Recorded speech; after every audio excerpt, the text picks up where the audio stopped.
trying to figure out how to record. Yeah. All right. Hi, this is Courtney with CGT Coaching, and I'm here with my super awesome longtime friend, Ashley. Um, Ashley and I have known each other for a long time now, like almost how long? Like six, Um, 16 years? yeah, something really long. Something really long that makes us feel old. Yes. Yeah, we met because we were roommates in college together our freshman year, and we stuck together for all 4 years plus an extra year and a half after college. So, yeah, and thanks to, you know, well, her being an awesome friend and actually staying in touch with me, and the joys of Facebook and all of that, we've been able to stay in touch, even not being in the same city, and pursuing our lives. So I was really excited to reconnect with Ashley, and we're going to be talking about her fertility journey, and I'm really excited to share what that has been like with you for her. So just going back to the beginning of your fertility journey, and even before that. So I know with you, you always knew that you wanted to be a mother. Is that right? Yeah, yeah. From the time I was a little kid, absolutely, yeah. Yeah. So like kids in the picture was never a question. Right. Yeah. So pretty much, like, I know you got married and then pretty much immediately went into baby mode. Like, let's get going with this. Yeah, pretty soon. And it's funny because we didn't really plan it that way. We wanted some time to ourselves, but we got married when I was, I don't know, 29, 30, and it felt like it was time for both of us, and we both mentioned it at the same time. So we're like, sure. I think it was about 2 months after we got married that we started really trying. Awesome. So what did you do as far as started trying? What did that mean? I can't remember when I was really on birth control, but I stopped. I know for sure. And we just, I don't know, winged it. Just like, see if it happens. Right, Yeah. like, I don't know. And so yeah, I basically just stopped birth control. Started making sure we were having sex, which is not hard when you're first married, I guess. So yeah, and then about 2 months in, we did get a positive test, which is good. I had I think the first month off was a negative, and of course, like, so immature and naive about the whole process. I was like, 1 month, that's not acceptable. I should I should be pregnant already. Yeah. right. Well, too, I had been told by my whole family, oh, just wait, don't try to get pregnant until you're really ready, because we all get pregnant first time, right? Mm-hmm. Oh, just wait. So I figured that would have been the case, and it wasn't, and I was really upset. And so the second month, I actually started doing a little reading. I think I had started reading Taking Charge of Your Fertility at that point. Mm-hmm. And I think that was the first month that I was tracking like my basal body temperature and stuff like that. I don't think I was like fully into all the details of tracking and stuff, clearly first month off anyways. And then, and so that's when we got our first positive. Yay. Yay, that's what you think, right? Right. Yeah. So, you managed to get that first pregnancy results pretty early on, like almost right away. So what happened at that point? Where did you go from there? Well, I called a doctor and told them, and they're like, oh yeah, let's make an appointment, 3 weeks out or whatever, Mhm. which, even at that point I was like, why would you wait? I don't know. It wasn't 3 weeks out. It was like 9 weeks out, right? Or Mhm. something like that. And I was like, why in the world do you wait so long to go to the doctor? Like, surely there's something we need to do, right? But no. So I think I started already getting symptoms. I was already sick to my stomach and all that wonderful nonsense. And then I started bleeding around like 6.5 weeks ish. Mhm. And called in, and they asked, they were like, not too concerned, whatever, not a big deal. And then night gear. And then we went in for a sono, and it continued, and they did a blood test then, of course, not Mhm. earlier, Yeah. and found, like zero, pretty much almost zero ACG, not enough to even be considered pregnant at that point.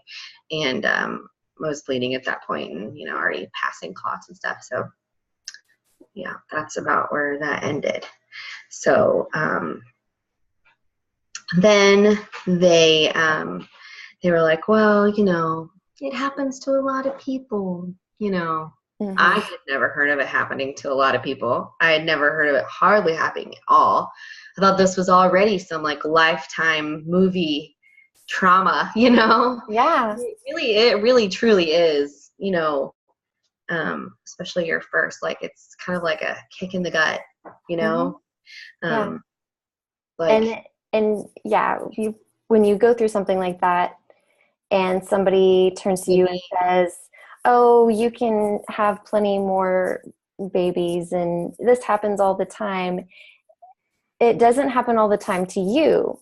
fruit, yeah. And especially if you don't know anybody who's experienced something like that before, or really, you know,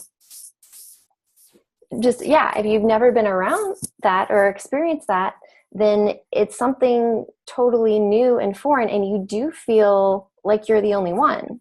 Mhm. So it can be extremely tough, especially if the people around you aren't necessarily providing you with the comfort and the words that can. Right. Yeah, the validation of how important that was. I Mhm. mean, I know 6.5 weeks doesn't sound like a long time to probably an OB who does see some miscarriages, but I mean, I think I found out before I was even 4 full weeks, like into my Mm. cycle. So that's like almost a whole month of planning, your first year, all really like diving into that game and mentally planning things, and sold. Like your life has already changed, Yeah. and then it's not, you know Yeah. and yeah, it was really demeaning to hear that from her. No Mhm. big deal, it happens all the time. I'm like, I thought to myself, I really thought, well, you could have told me before it happened all the time. And if it really happens all the time, like, shouldn't we have done something about, like, I don't know, checking your pregnancy before that happens? Mhm. It Or was just really dismissive, and it was absolutely really hurtful. And it kind of started a downward spiral for me, and like my whole existence was about fixing this and getting pregnant again, Mhm. and it wasn't a doubt in my mind that I could, and that next one would result in a baby for sure. I didn't Mhm. ever think it would be possible to have multiple miscarriages. That's like really unheard of if you've never even heard of one. Right. So around December, so that wasn't about September. I think I miscarried early October, Okay. and then December. So it was probably like 2 cycles out. Yeah. So Um, we're talking about back in 2011, is that 11, yeah. right? Okay. So So I had just gotten married at the beginning of the summer. okay. Um, so yeah, 6 months into your marriage, and I've already had a pregnancy miscarriage, and I was really positive that I was pregnant again in December. I was starting to feel all the same symptoms. I was already nauseous, even a little bit of nipple pain and stuff like that. And so I called the same doctor, and she was like, oh, it takes couple of months for your cycle to even back out after a miscarriage. And now knowing what I know, it's actually really common to get pregnant shortly after a miscarriage. There's actually, or after, delivering any child live or not. It's actually a lot easier then, And so she dismissed me again, and I felt like she was wrong. And I'm a truth seeker, and you better believe me or I'm going to find somebody who will type of person. So I started doing some research on like fertility doctors and stuff like that, because I felt like OB, she didn't really have the knowledge that I had already gained for myself just from doing research online, which seemed really crazy to me. But I guess maybe, especially her practice, I think she just sees the typical pregnant delivery. I don't think she ever deals with or maybe sees a whole lot of the problems. So, yeah. So I started calling around, and I scheduled an appointment for a really well-known fertility doctor in my metro. And I went to see him. So it had been a couple of cycles. I think it was February, but I have really, really short cycles. I know I had told you earlier, there's sometimes like 23 days. So it may sound like, not a lot happens in between December and February, but that's probably at least 3 cycles for me. And I felt like I wasn't positive, I felt like I might have been miscarrying again, because I'd had 2 decent symptom-wise cycles, and then that one I was I think was a little longer than normal, and I was just waiting and not testing positive, and actually was bleeding when I went in to see him. And they did a sono, which is really awkward when you're bleeding. And not just awkward, but like you're emotional. I just started that day, I'm like crying, and I mean, I tried to explain to him that I thought I had been having miscarriages and I'm just not testing positive. I'm just not reaching, I can't catch that before it starts to miscarry or it doesn't get high enough. And he literally looked at me and he was like, look, do you know the chances of what you're saying? It's literally like 0. It's not possible. He basically looked at me and said, what you're saying is not possible. He said, come back in 6 months. We'll go ahead and torture you today and do a sonogram. So they did.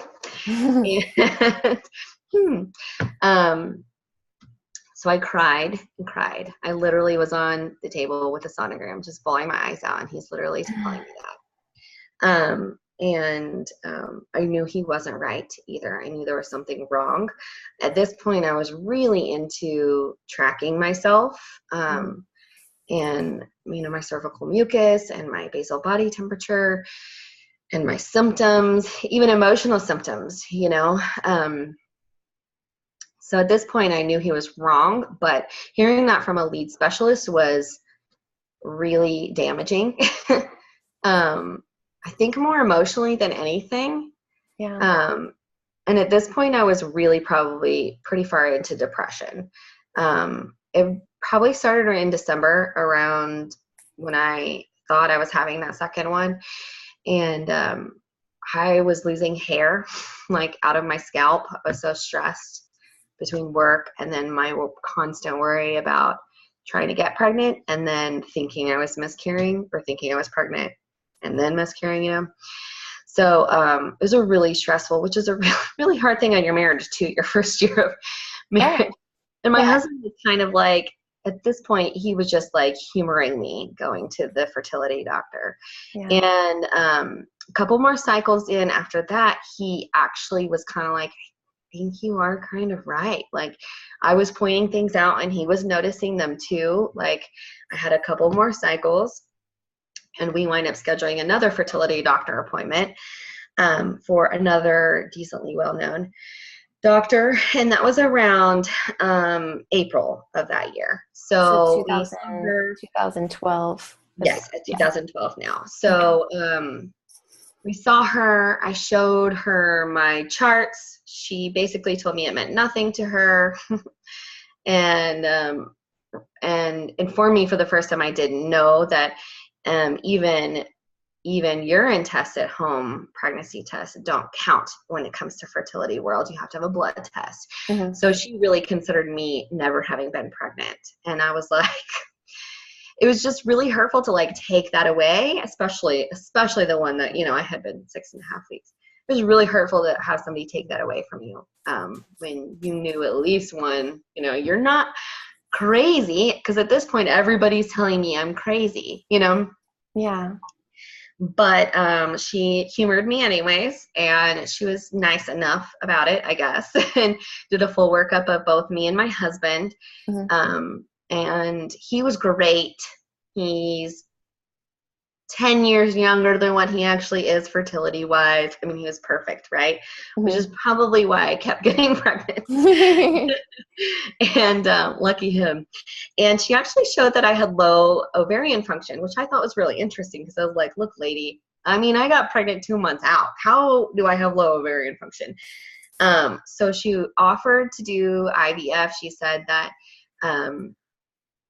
IUI, which is just inserting the sperm instead of, doing the whole transfer outside and then putting it in, wasn't really going to, because clearly I could get pregnant. So that really wasn't going to be beneficial to us. So she would suggest IVF. And at that point, once we saw those numbers, we were like, okay, I guess we can wait a while, because that's a lot of money. And so she was like, well, you can go ahead and keep trying naturally and call me, if that ever works out. So that was about April. And so I went on a mission starting into the world of like natural ways to get pregnant. And I did a lot of research, and we had a couple cycles. And in June, I decided to put myself on Fertility, which has a lot of like wild yam in it and things like that are really good for progesterone.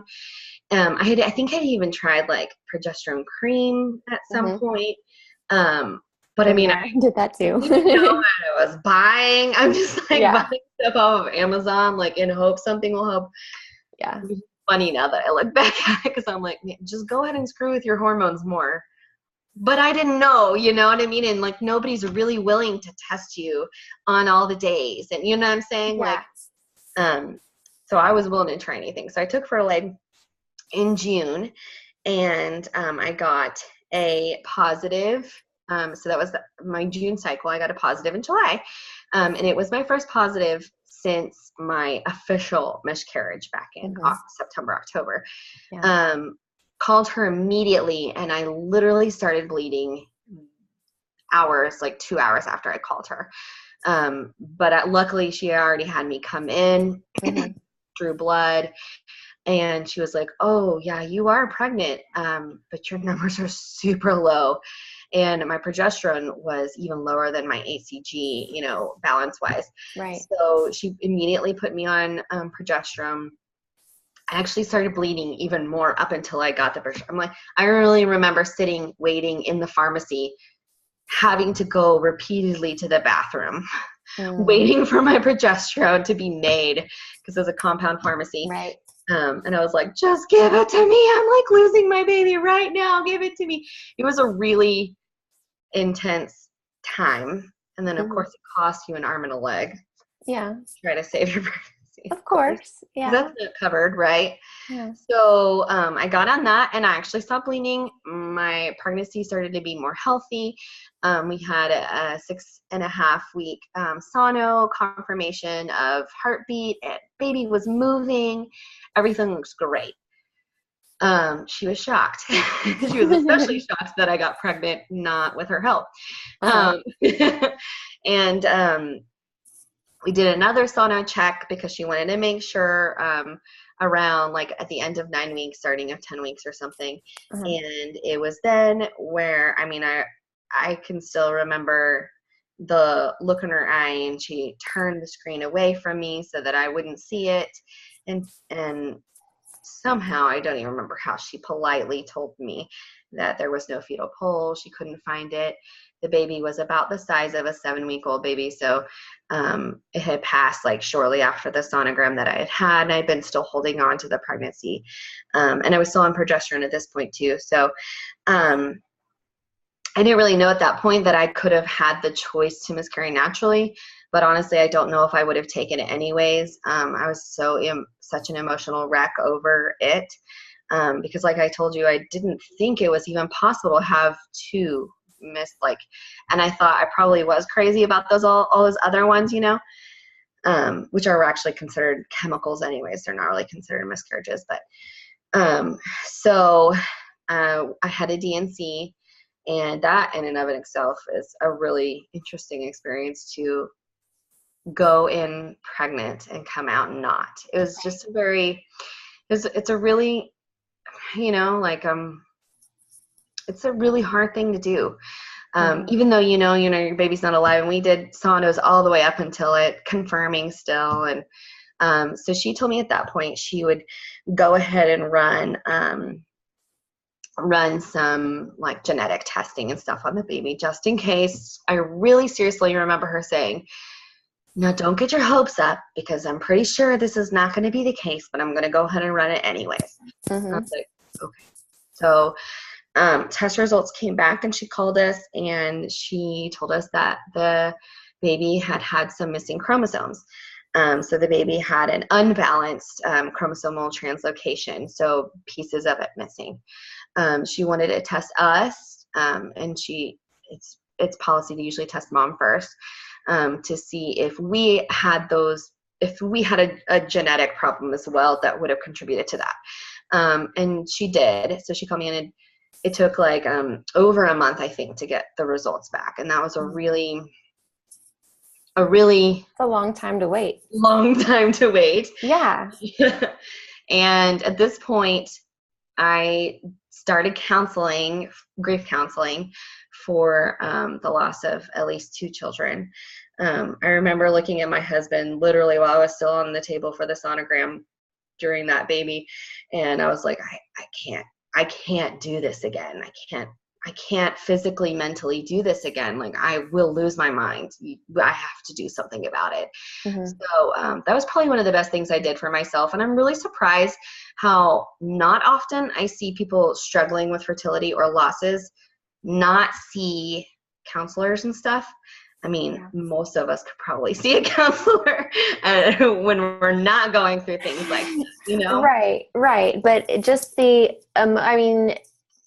emotional toll that you go through in this type of experience, I mean, it's life altering. These are moments in time that you never forget. And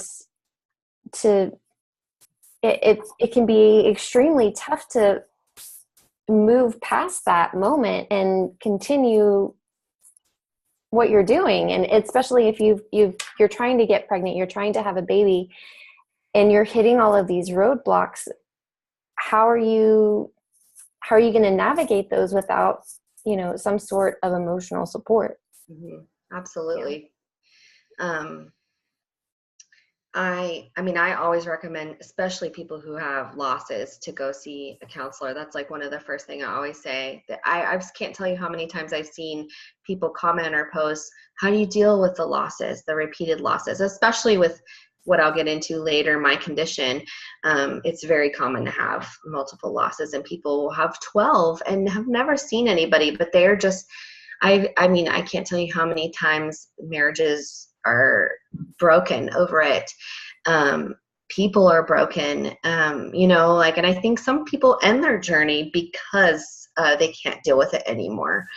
Sure. So I think it's really important early on to start seeking emotional help, mm-hmm. just to work through, because you know what, you don't have to have losses to have grief either. You can have the grief of losing the ability or the potential ability to have a child as well. Right. I mean, because certainly when you've had losses, that's a big, important thing to do, I think. I mean, think if you had like 10 family members and you lost 1 or 2 of them in a short time span, anybody in their right mind would be needing to probably see a counselor, people mm-hmm. you're close with. And just because a baby isn't somebody you've known outside the womb, I think us as mothers, we know them intimately for a day or 10 years, mm-hmm. and I think it's really important to acknowledge that too, and not just sweep it under the rug and say, well, I lost a baby, but their life wasn't important because I never saw their face, you know? Right. They mean just as much to me as my children that I do see, you know? Mm-hmm. So I think it's important to seek help early on. And I think that helps you through the process to get through wherever your journey is going, you know? Right. Absolutely. So it took about a month until you got the results back. And what happened when you did get those results? Well, the doctor told me that I have what's called a balanced translocation, which means 2 of my chromosomes, in my case it's number 6 and 12, have pieces missing and they've switched with each other. So they're really not missing. They're in the wrong spots. Yeah. So when I create an egg, when I create an egg, most of the time, and you can watch videos on it, it's pretty complicated genetics if you ask me, but most of the time they wind up missing those pieces because what's the likelihood of them switching back perfectly, right? Especially in my case, I have really large breaks instead of smaller ones. And I also have one of my chromosomes is flipped as well. So that's a little more common, and it can sometimes lead to miscarriages. But the baby that I had lost then and gotten tested was missing the exact same pieces that I had switched. So basically, I was supposed to see a genetic counselor, and I never did. I never had one call me.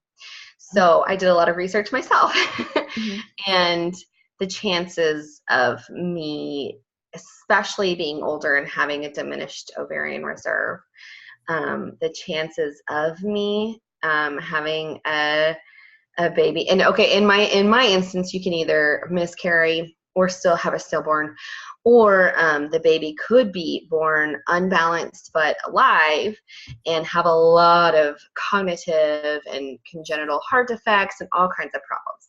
Sure. And they're usually unique, very, very unique. So it's not like just Down syndrome, and something that people are familiar with and know how to handle and deal with, and doctors are familiar with their condition. It's usually very strange and unique heart problems or developmental problems, because it could be missing any random chromosome piece. So, or you could have a balanced, healthy child like myself. The likelihood of that is very rare when it comes to, because of my pieces were so big and where they were located. So that, I want to stop and say, like, that was, my miscarriage was life altering. That was redefining of myself. And I think probably a lot of people feel that way when they get a diagnosis finally. Like, I felt like this is who I am. I am not only a mother without a child, but I am somebody who cannot have a child. And, you know, I had been all my life knowing that I would be a mother. So it was just a very redefining, self-defining time in my life, where I had to explore for a long time who I was without that and who I was as that. Mm-hmm. So it was really hard. That's a really tough thing to deal with. Absolutely. Because I mean, that's, like you said, it becomes part of who you are, and not just, it's a self-defining piece of your life.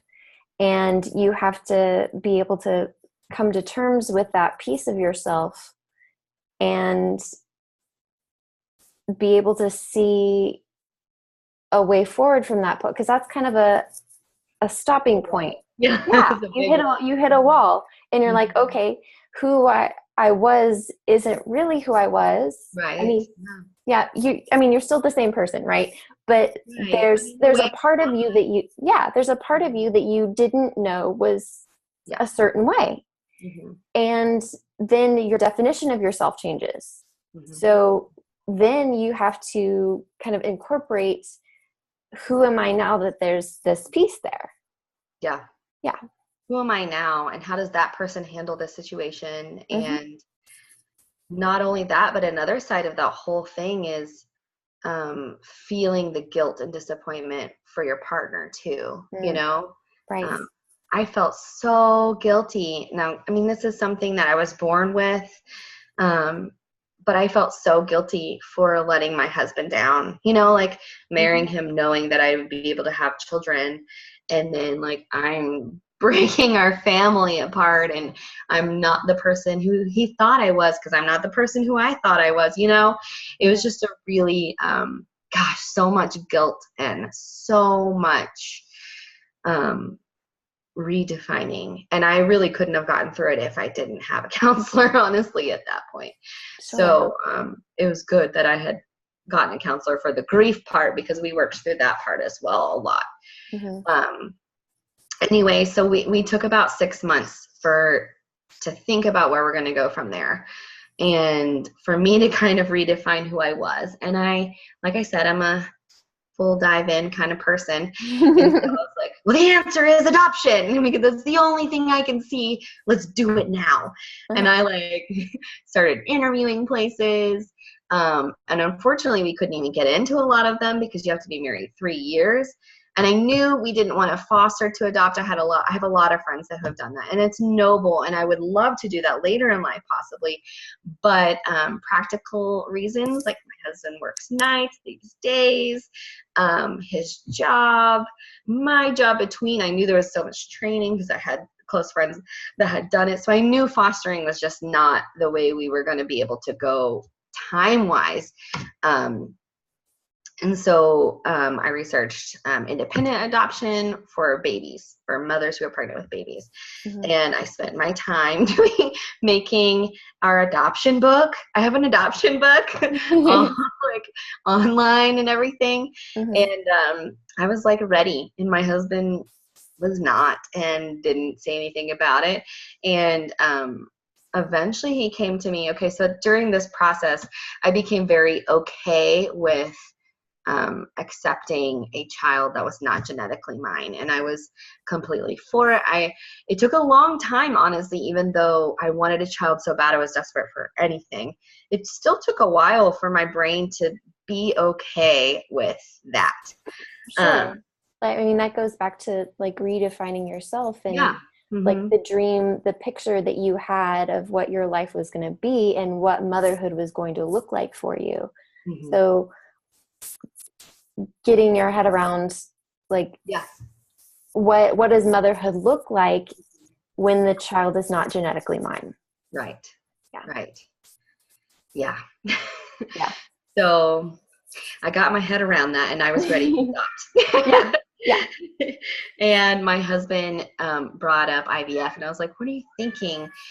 We could have done IVF with PGS, and PGS is for genetic testing of the embryos before they implant it. So we could have done that, and they could have been able to tell us which of our embryos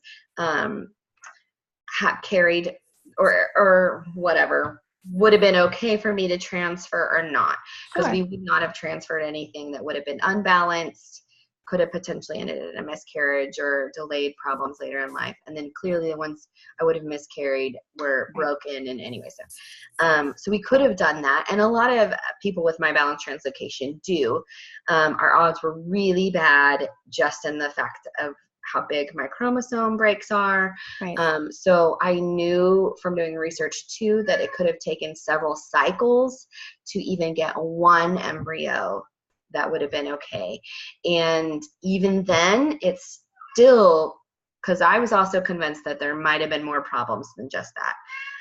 So even then, it still could have been a miscarry, Mm-hmm. and also at this point, we couldn't really afford multiple rounds of IVF. Sure. And I emotionally was not prepared to go through 3, 4, 5 embryo, making, and knowing all of these didn't last, emotionally, I just was not prepared to do that.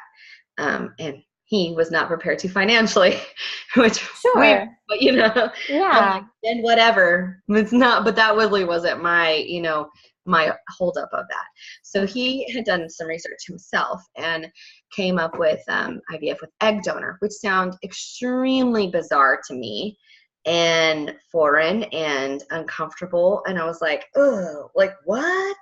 which You're is going to put funny. someone else's egg inside of me? What is Yeah. this? Yeah. But it was more like someone else with you is what it was. You know what I Yeah. mean? Like, I was like, oh, why are we going to mix you with somebody else? Hold on real fast. My cat needs to go outside. He will Yeah. not. Hey. So it was really strange to me. But then I really just started thinking about it. I was like, you know what? I was okay with adopting someone else's child. And I think the desire to be able to carry a baby and to be able to breastfeed that baby and to be able to birth that baby, which I know sounds so, like so many people love to get a birth, right? Right. I love birthing. I'm kind of really interested in it and obsessed with it. And I knew somehow that I was called to do that. Like I knew I was called to give birth and carry a baby in me. And he was really kind of set on to having a child of his own. And I felt like at that point I couldn't take that from him because I couldn't have, just because I couldn't have one of my own genetically, I couldn't take it from him and say, you can't either. Right. I don't know if he was playing that guilt trip on me on purpose or if I made that up myself. But so at that point we were like, okay, well, let's look into this egg donor thing. And I think probably the more I looked at donors, the more I was okay with it. Because, you know, I could get somebody taller than 5 foot tall because I was like 5 foot tall. I was like, my kids might actually have a chance of being like taller than me. So I'm like way off now. So so in early 2013 at this point, so it had been about 6 months ish since we had gotten the news about my balance translocation. We went through donor registries and we decided to go, instead of with a donor with a specific clinic, we decided to go with a donor like a national donor, because there's a broader donation bank, and we wouldn't necessarily be coming in contact with them in the Metroplex, you know. Yeah. You don't want to run into them at the grocery store or anything like that. Or like I still sometimes I'm like, am I gonna see a child that looks just like mine someday? Like walk up to me, like you. Uh-huh. So we found someone that we both liked a lot. She was really young. She's like 21 years old, training to be a teacher, which was great because I'm a teacher. She was really athletic. She had a lot of family sports, and she played sports in college and stuff. Taller than me. And she kind of had a little bit of my coloring. So we really liked her. She was verified 4 times, which we also really liked that idea. So verified 4 times means? She had donated and had 4 successful pregnancies with other couples. Mm-hmm. Got it. Mm-hmm. So, which is really actually kind of unheard of. Like a lot of people don't get that far. Sometimes it's only 1 or 2. So, and of course they cost more, but we were at this point, we're like, look, we're going to do this once. So we need to make sure we're willing to spend a little bit more money on somebody and not risk, you know, we don't want to do this 3 times or whatever. So, cause it costs a lot more to have a donor and do the donor cycle. But you know, what's really sad is that it's still cheaper than adoption, the private adoption, to do a donor IVF cycle, which was another factor for my husband because he is a money guy. Yes. So we began that process, and it was a long process because they had to match up my cycles with hers.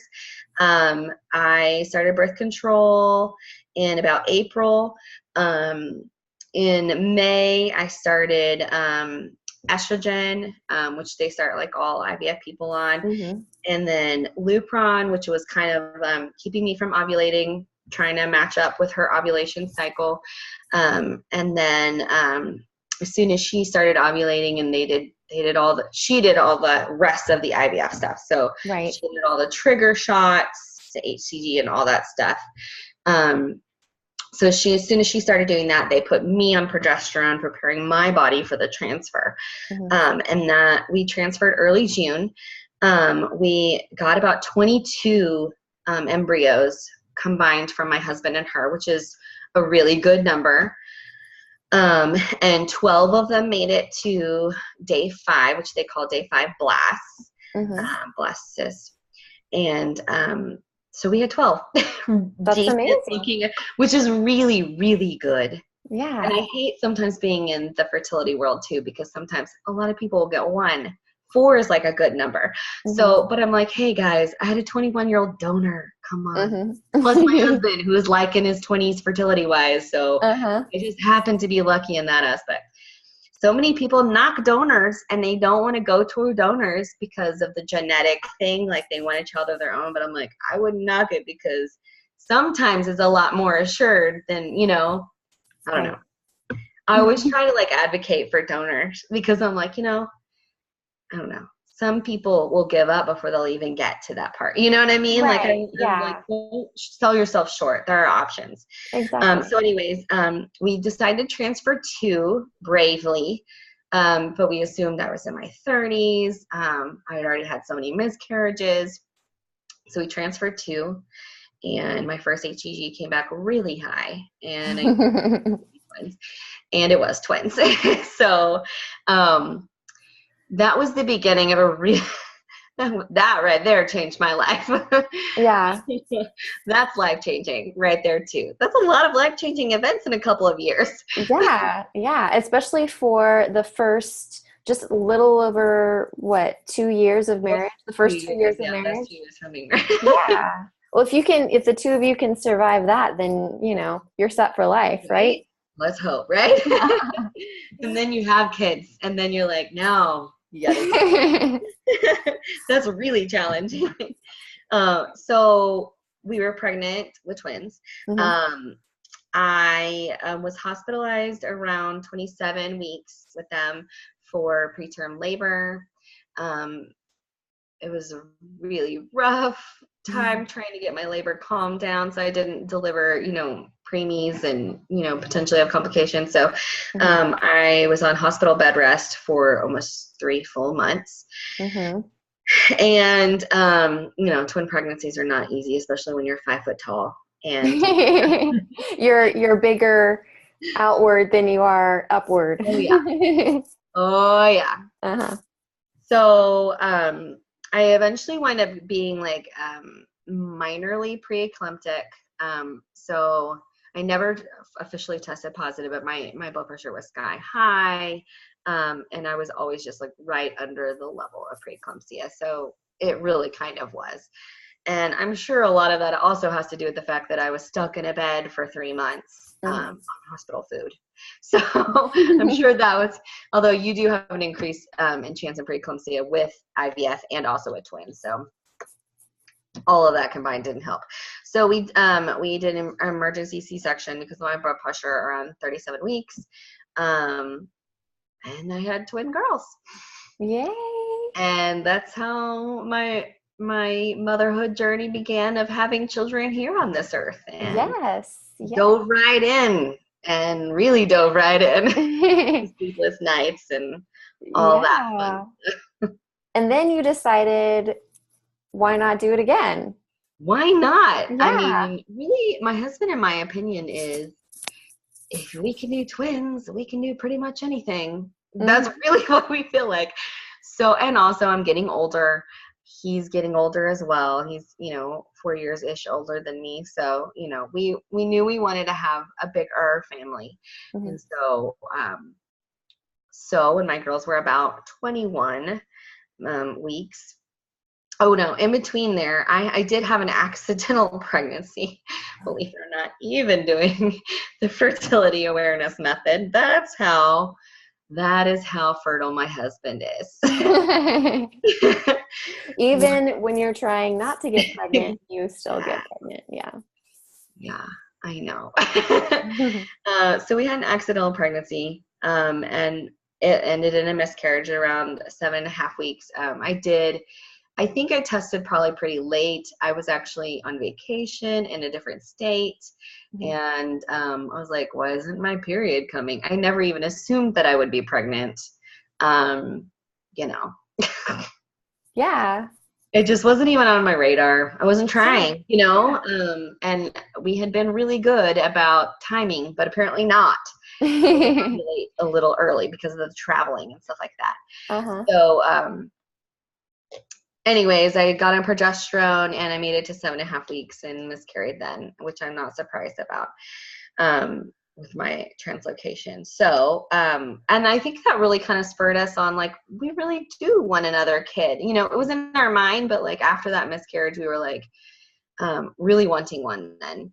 So this was our third confirmed pregnancy, likely, you know, considering chemicals that I likely had probably much higher than that. And I forgot to mention a while back that my doctor did confirm eventually, yeah, you're probably right. A lot of those probably were pregnancies, considering, you know, the condition that you have. And man, sometimes I want to email that other doctor that told me it's impossible.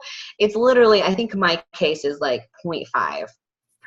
Or I really want to email him and be like, hey, remember when you said it was impossible? It is actually 0.5% possible, and I was it. So thanks for not acknowledging what I believe to be true. Yes. Anyway, so we decided to do another transfer. And this time we had so many frozen, and we had only used 2 out of the 12. So, and that's another reason why we're like, when we have so many babies we could possibly use, you know, like at that point you're like, you could have an entire, you know, football team or basketball team or, yeah. So, yes, I had 21-month twins, and I decided to do a frozen embryo transfer in FET. And so I was on estrogen and progesterone, and I transferred, and it stuck. And so that is my son. He was born in August. He was 41.5 weeks. This is August 2016. 16, And your girls were like 2.5 exactly. Okay. Like 2 almost a week. So we were 2. Okay. Which is a really good age gap, I think, personally. Especially if you have girls first. Might not be that way with boys. They're a little less mature when it comes to dealing with babies.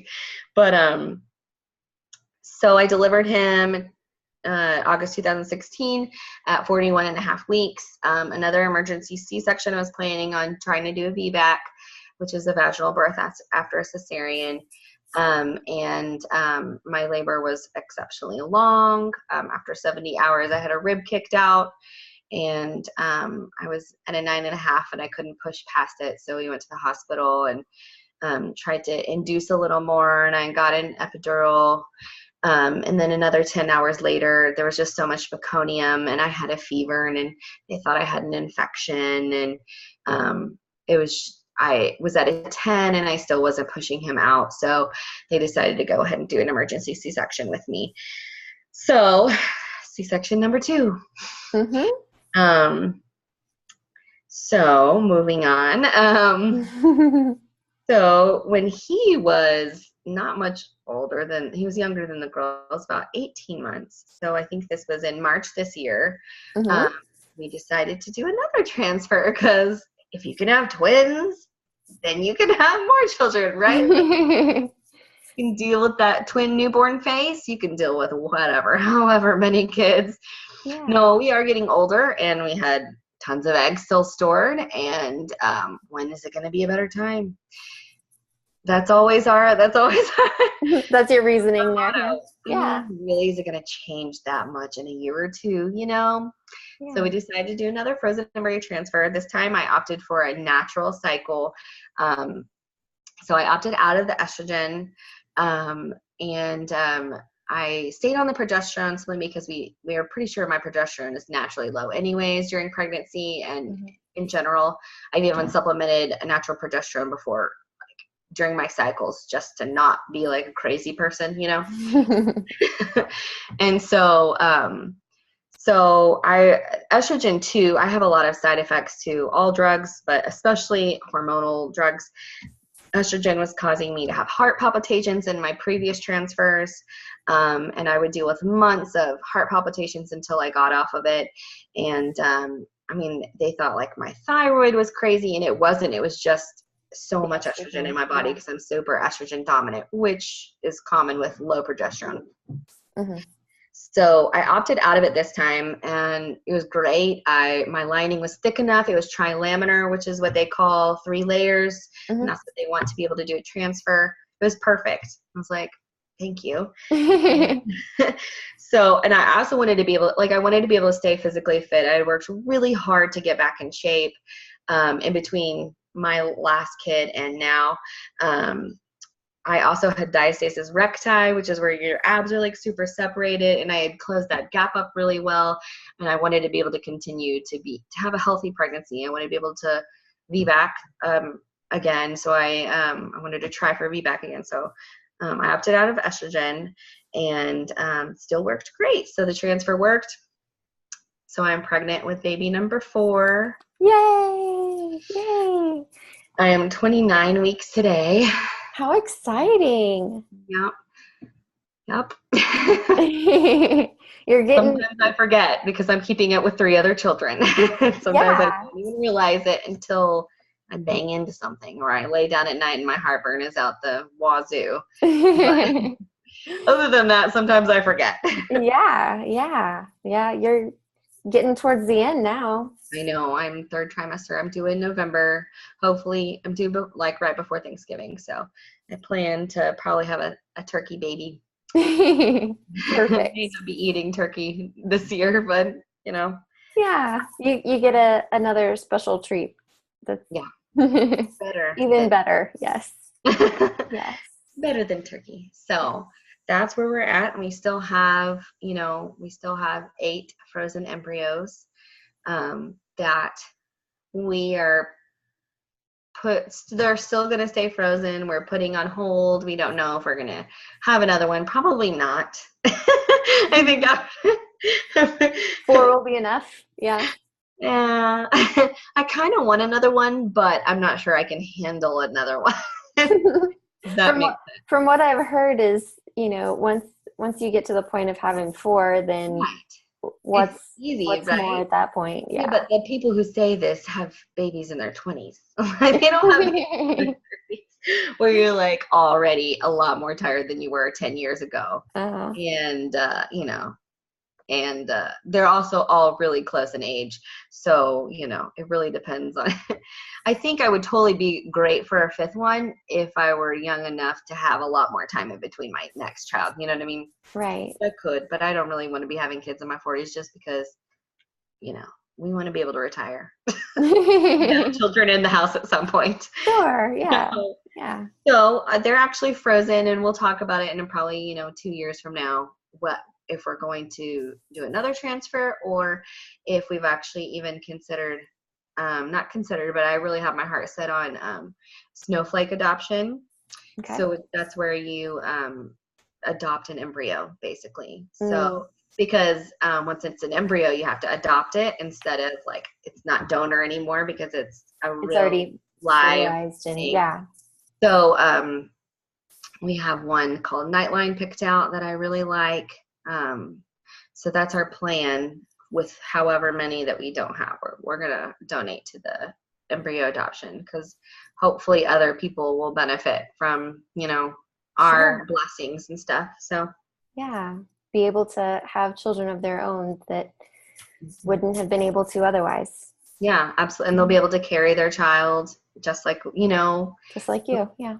That's really important, I think. I think sometimes we hear, oh, why don't you just adopt? There are so many kids that need to be adopted. And they do, and that's true. But I mean, I don't really think that you should be forced into adoption simply because you can't have your own children, genetically. Right. There's lots of, these babies are already made and frozen too, and they're ready to be actually adopted too. And I know they're not already born, but you know what I mean? Like, I think some people are meant and made to carry and birth and nurse and grow, Everybody has their own story and their own journey. So. Yeah, absolutely. So what kind of advice would you have for someone who's starting their own fertility journey? So just starting out and not really sure what's in store or where to go, or what what words of encouragement or advice do you have? It's funny we're doing this because I literally just had a conversation with somebody this week. Yeah. Yeah. That's Literally awesome. just, I think it was yesterday or the day before. She was Uh-huh. asking me about IVF, and she recently just had a miscarriage in May. Mm-hmm. And her doctors are giving her OB is giving her really incorrect information, and saying that, look, you'll laugh at this. She's actually saying that low progesterone is not a cause of miscarriage. And Cause mine. I was Yeah. like, well, Yeah. kind of is. That it must always be genetic. So that's what she's being told. Mm-hmm. And I was like, hey, look, here's the deal. You need to educate yourself. You need to educate yourself on that, because that's wrong. But you need to educate yourself on your own body. And she is doing that. And she was actually asking me for, hormonal, like herbal replacement. So I actually recommended Fertility. So she was looking for a progesterone. She thinks her progesterone is low, even though her doctors don't think that that's a problem. But then I also told her, I was like, look, girl, after we had this talk, I was like, and this is what I would tell anybody: ditch that doctor and advocate for yourself. If you know there is a problem and what you're telling me is there is, then find somebody who believes you. Find somebody who's willing to test you. Don't stop. Don't let somebody tell you you're wrong. Because if you know your body, you know your body. They're not living your life day to day. They don't experience your symptoms. Mm-hmm. It's easy for a doctor to sit there and say, oh, your hormones are fluctuating. It's taking, she had the same phrase told her: your body takes a while to recover after a miscarriage. Give it a few months, things Mm-hmm. like that. And it's very true. I'm not, discrediting that, but I think so many times we take whatever any doctor says as the truth. And considering there's lots of different doctors who give lots of different opinions, that Mm-hmm. can't be so. Right. So I feel like knowing your own body, and I think my big part of that was doing the fertility awareness method and reading about taking charge of your fertility.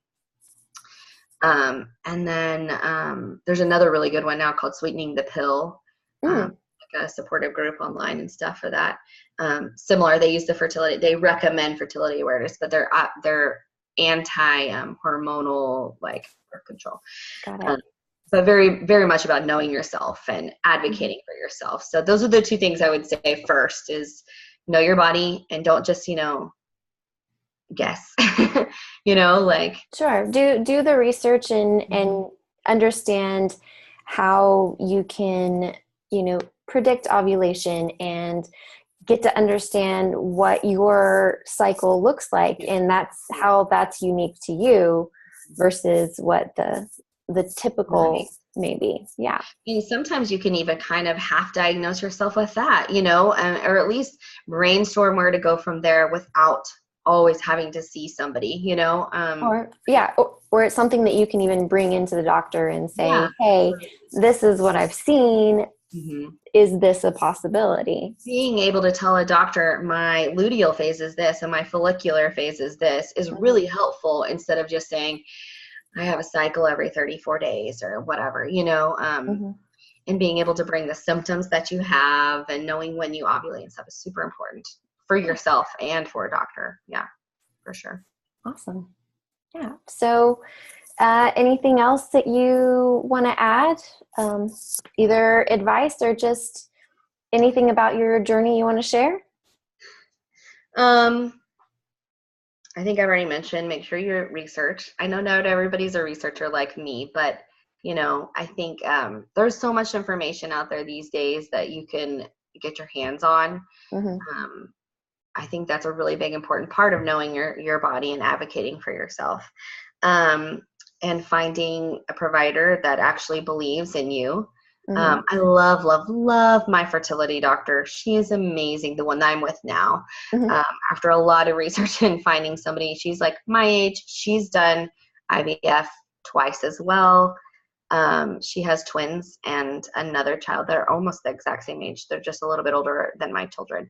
Mm-hmm. And she's super empathetic. Like the first time I talked to her, she cried. Mm-hmm. she knew what it felt like, you know, and I mean, Right. I'm not saying find a doctor that's done fertility themselves, but you know, she believed me. She absolutely wholeheartedly believed me. Mm-hmm. Um, and she, you know, she's bought into that, and she was like, we will get you a baby. We will, you know, like, I think that's really important. But, I think, probably my last bit of advice or maybe just comment would be like, the journey is hard and long, but it is rewarding. Like there's something you can get from, and I think that's just a philosophy in life too, not just about fertility journey, but your struggles, you can find strength in them, Mm-hmm. and you grow through them, and there are things you can get from it, you know.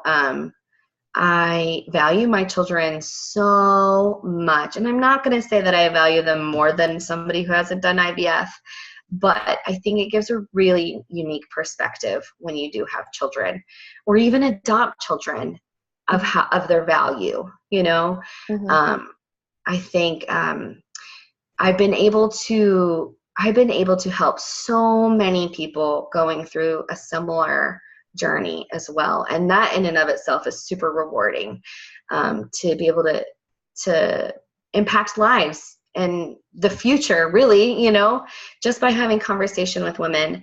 And you know, I really advocate for so many things that I have learned through that journey and that path. I advocate for fertility help, Mm-hmm. big time. Like, don't just do it on your own. Seek help. So many women will go through their OB and have 5 miscarriages before they seek help or something, you know, or Right.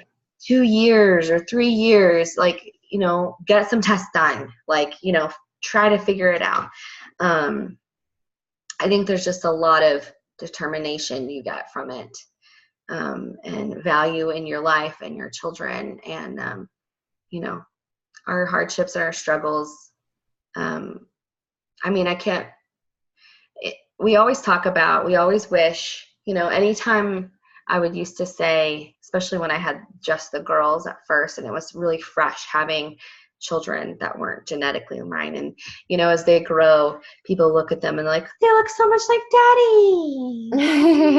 Your, like, they're like trying to pick something they have of mine and they don't, clearly. Yeah. But like, it was really hard to hear, but my husband kept reminding me, he's like, hey, had we not gone through that, we wouldn't have the children we have now. Would you give them up for anything? Absolutely not. So Exactly. like the end result and the end product, I mean, think, you know, sure, I would have loved to have held that child that I lost the first time, but had I not lost that child, I would not have the children I do now. And Exactly. I'm not saying that that sacrifice was worth it, but there is a big blessing from that sacrifice. Mm-hmm. I'm gonna cry about that. all this whole, all this whole like depression journey, and then I'm like Uh-huh. gonna cry right in the end about my kids. But it's Yeah. true. I mean, your journey gets you the children that you're meant to have, and Exactly. that's more important than anything, is those Mm-hmm. blessings. Yes, I agree wholeheartedly. Well, thank you so much, Ashley. I really appreciate you sharing your story. And the whole point of this is to spread this out to more people so that other women can feel more empowered to um, take action in their fertility journey and feel like they have support, that they have people to reach out to, people that can give advice, like you've given advice to so many women, so that they're not alone, that they're not the only one going through these things, that we can actually speak out and go through these journeys together and, you know, get to the end of our journey, you know, in the best way possible. Mm-hmm. Mm-hmm. All right. Well, thank you very much for joining me. Thanks for having me. Of course. All right. Thank you very much. Bye.